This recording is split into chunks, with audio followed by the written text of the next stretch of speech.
What up and welcome to Rama Screen YouTube channel, and here's my review of Prime Video series Good Omens Season 2. Let's rock this. It goes without saying that even though I will not be spilling spoilers here, this review is mainly for those of you, my fellow Good Omens fans, who already know what's up. Okay, right off the bat, what's my verdict? I like Season 2, but I don't love it. And I think the fact that there was a 4-year gap is part of the reason why. I mean, as glad as I am to see Michael and David teaming up again, I feel like this is one of those cases where they should have capitalized on the success of season 1 immediately instead of waiting too long. Of course, the COVID pandemic did not help either. So now going into screening this new season, I felt like I had to do a quick crash course again to sort of remind myself of why on earth would I bloody want to follow Crowley and Aziraphale's journey in the first place? And the other reason, and this is the one I couldn't quite put my finger on, I don't know why, but the dynamics between Aziraphale and Crowley are a bit off in this new season. I mean, I thought they were supposed to be equal leads, right? And yet, here, this time, there seems to be more emphasis on Aziraphale's story arc, the way he wrestles with God's decisions, and all these other divinity stuff that shake his moral core. Meanwhile, Crowley has been reduced to just being a sidekick friend who reluctantly helps every single time. He would have a moment of outburst or two, but other than that, all he does here in this new season is just either tagging along or holding the fort. It all feels one-sided, and it suddenly becomes a Aziraphale show featuring Crowley, instead of both on equal footing. Or maybe I'm missing something, but that's the impression I get. Co-written and co-showrun by Neil Gaiman and directed by Douglas McKinnon, and originally based on Terry Pratchett and Neil Gaiman's international best-selling novel, Good Omens Season 2 explores storylines that go beyond the original source material to illuminate the ineffable friendship between Aziraphale, a fussy angel and rare book dealer, and the fast-living demon Crowley.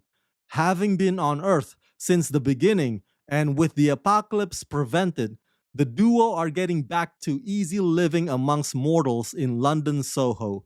That is until the Archangel Gabriel turns up unexpectedly at the door of Aziraphale's bookshop with no memory of who he is or how he got there.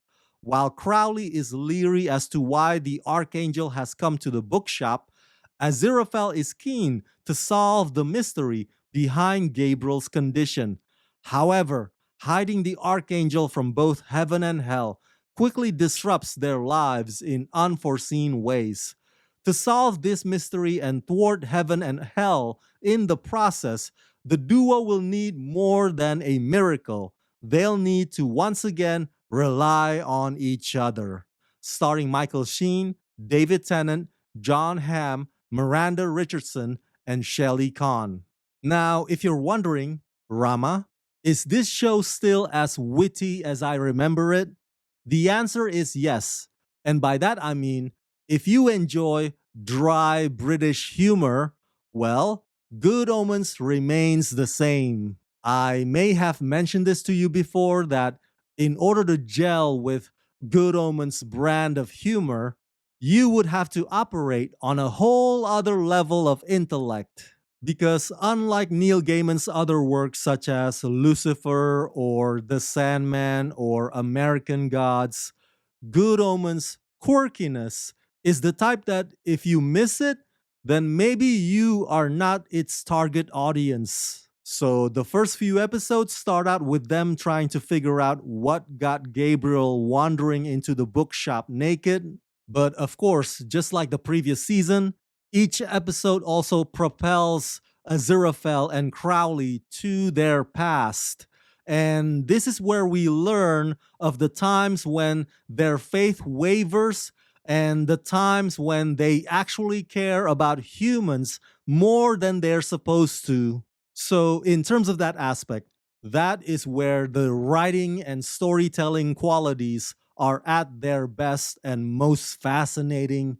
That is also where the visuals and production and costume designs are free to go all out and be creative.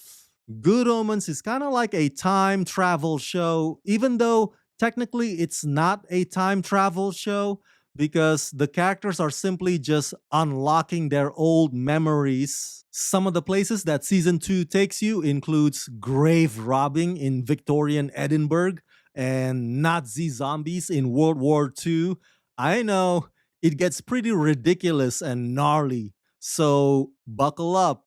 My favorite episode is the one about God's gamble with the devil over the Bible character Job. You see, the way that Neil Gaiman points out the cruelty of God never ceases to amaze me. I've never read his books, but through his shows, I noticed that Neil always challenges his audiences to think for themselves, to question everything, as opposed to follow the man in the sky blindly. If anything, it's actually more humanist than atheist. But the downside is, because of all those detours, the whole case of solving Gabriel's mystery keeps getting paused or halted over and over again. There's only 6 episodes total, but there's not enough sense of urgency, even with both heaven and hell threatening our protagonists. And to my point earlier, at the risk of sounding like a broken record, because the story seems tilted more towards Aziraphale, with Crowley having very little character development, Michael Sheen's performance ends up shining brighter than David Tennant. And that doesn't sit well with me. I mean, they are supposed to be our generation's odd couple, you know? Kind of like Felix Unger and Oscar Madison, for those of you old enough to understand that reference. And Aziraphale and Crowley still have their banters in season 2, but for the most part, it feels like Crowley keeps holding back, or the writers keep holding Crowley back. On top of which, they now also have to play Cupid. So it's all just going round and roundabout, and I'm like, guys, can we please get back to the elephant in the room, aka Gabriel? So yeah, overall, I give Good Omens Season 2 the rating of 3 out of 5. There's much about it that I enjoy, but there's also much about it that is rudderless and sluggish. So that's it. That's my review of Good Omens Season 2. Smash that like button. Share this video with everyone you know. Share your thoughts in the comment section below. And as always, subscribe. Let's rock this.